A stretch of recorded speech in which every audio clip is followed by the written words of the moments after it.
Hai, Assalamualaikum. Saya Ima. Saya Najmi. Kami dari Kontraktor di Selangor. Sekarang kami berada di Pontian, Johor.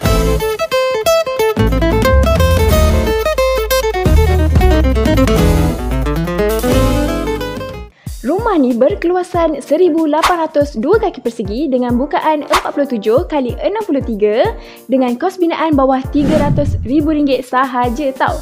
Jom kita tengok bahagian dalam. Rumah ni menggunakan konsep courtyard design seperti contoh di bahagian ruang tamu ini berukuran 41 x 18, boleh memuatkan satu set sofa dan satu meja kopi. Dan yang paling penting, ruang ini boleh memuatkan 10 orang dalam satu masa. Dan di sebelah saya merupakan bahagian dapur yang berukuran 12 x 10 yang dilengkapi dengan tabletop yang siap bermozek. Salah satu sebab kenapa rumah ni menggunakan konsep ala-ala courtyard kerana mempunyai ruang yang begitu luas dan pencahayaan yang semula jadi. Seperti contoh di bahagian ruang makan ini, mempunyai sliding door di bahagian belah kanan dan kiri dan keluasan 14 x 8 boleh meletakkan satu set meja makan siap dengan 8 kerusi. Jom kita ke ruang seterusnya.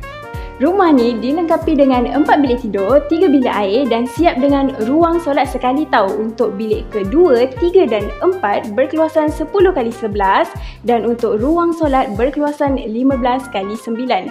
Jom kita tengok ke master bedroom pula. Untuk master bedroom pula yang berkeluasan 15 x 12 yang memuatkan katil king size dan dilengkapi dengan tandas tersendiri dan yang specialnya jadi macam mana? Cantik ke rumah ni?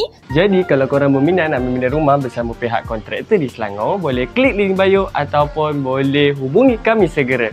Kontraktor di Selangor, kontraktor yang dipercayai. Besar bajet anda, besar rumah anda.